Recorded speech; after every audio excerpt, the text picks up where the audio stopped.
What the heck is libertarianism? I didn't know when I started reporting. I was just one more liberal. I knew there were Republicans, and Democrats. That was closer to us, college students. And then there were crazy people, but I had no idea there was an actual movement of thinking people who want to honor the principle of the founders, liberty and limited government. Who knew?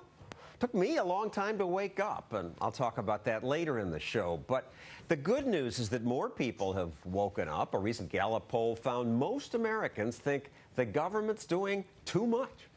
Good. After I woke up to the stupidity and destructiveness of big government, I stumbled across this libertarian magazine, Reason.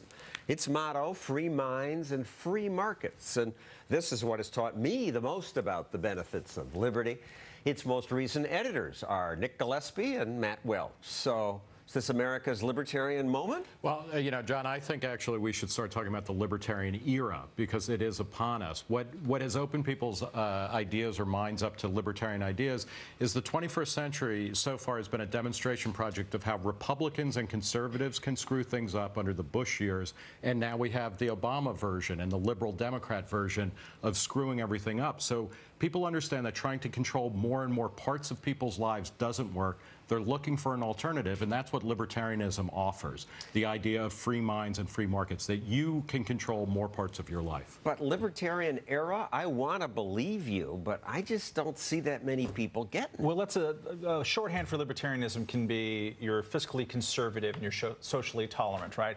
Poll after poll will show you that Americans are much more fiscally conservative than their elected representatives. A majority of Americans thinks that we should balance the budget. Big majorities and growing majorities, especially of young people, are more socially tolerant. They think that we should legalize marijuana, which no politician wants to talk about. They're in favor of gay marriage. Well, more are now coming around. They will come around last. You know, the people lead the way in this case. And so when you have the populace who is actually much more libertarian than the government, you will begin to see some of these expressions in the political marketplace and elsewhere. Still, all kinds of skepticism. Libertarians are just considered odd and weird by including my colleagues. That's a nice story, right, Stossel, even for a libertarian like you? Here's how desperately wrong you are. That's what's happening, man, and you don't care. Stossel doesn't care. What's the hostility? Part of it is that we have a major two-party system in this country, and people tend to, especially in political media and elsewhere, congregate around the Republican tribe and the Democratic tribe.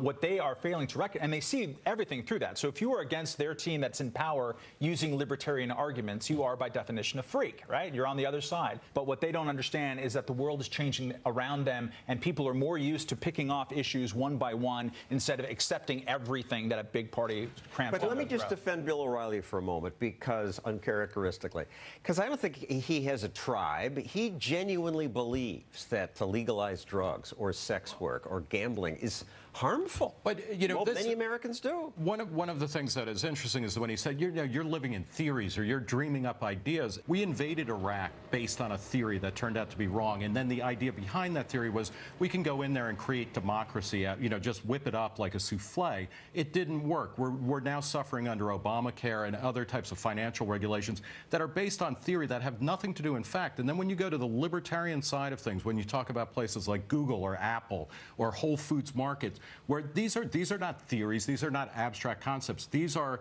the incarnation of the idea that people with freedom to think and to do stuff produce really interesting results. And that's the reality. And pursuant to the idea about the drug war or people doing things for themselves and hurting themselves, the reality on the ground by almost everybody who's looked at it very closely is that the drug war, as stated, what it was trying to do has failed.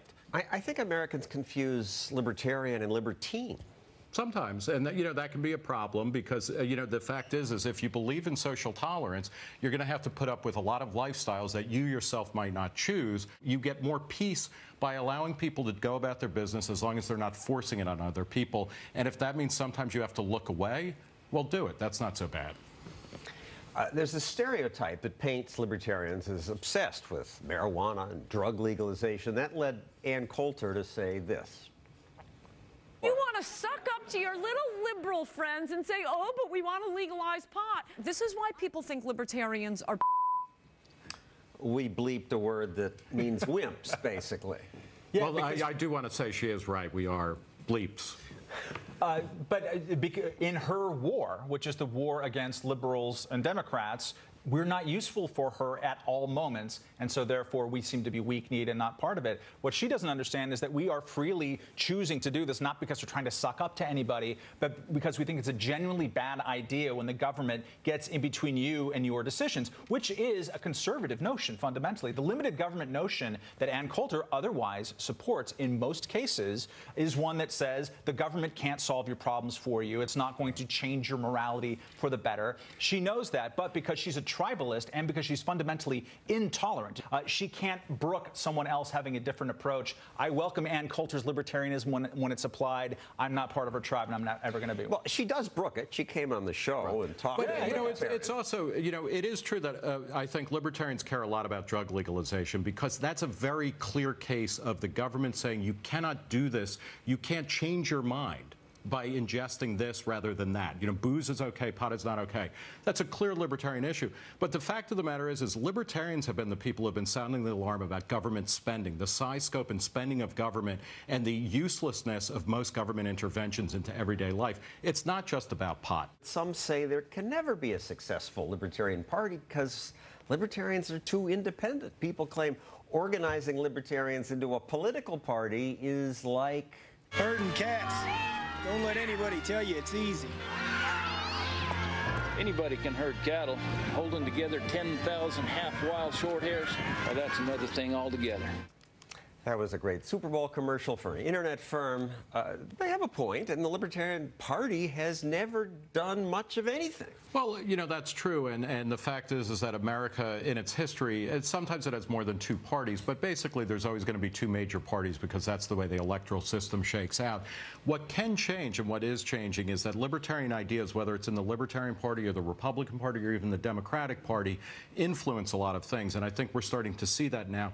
The Tea Party, to the extent that it's been successful, it's been hammering on the very libertarian theme that the government is spending too much. And that has really changed American politics, and it will continue to because the simple math shows us that the government cannot go on spending the way that it's spending. Libertarianism has a kind of innate appeal because it trusts people to get on with their lives. You're going to make mistakes, and you'll have people help you out. I disagree. I think government has an innate appeal. There's a problem. We need a law to solve it. No, I mean, you know, there's definitely that reaction. But what it is that, you know, libertarianism says, hey, give it a try out your life, and, you know, and see where you end up. Many people seem to believe libertarians want chaos. Here's a clip from Fox Business Network. The speaker's a leader of a Tea Party group. You need to understand, there is a consequence to saying you're a libertarian, and if we put in total libertarian actions, there would be almost anarchy, mob rule. It's a widespread belief. There is anarchism within libertarianism. I mean, Nick and I have had conversations with people who are always beating us up because we're not anarchistic enough. There's, you know, developed theories about that if you remove government out of a lot of life, human flourishing will proceed. It's an interesting philosophical theory. I don't think necessarily that is the majority of libertarians. What we're trying to do is influence and kind of take the ship that has been lumbering along in this direction.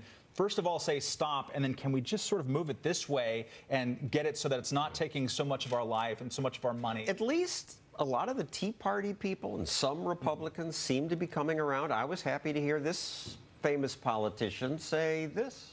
I'm listening to those independents, to those libertarians who are saying, you know, it is both sides of the aisle, the leadership, the good old boys in the party.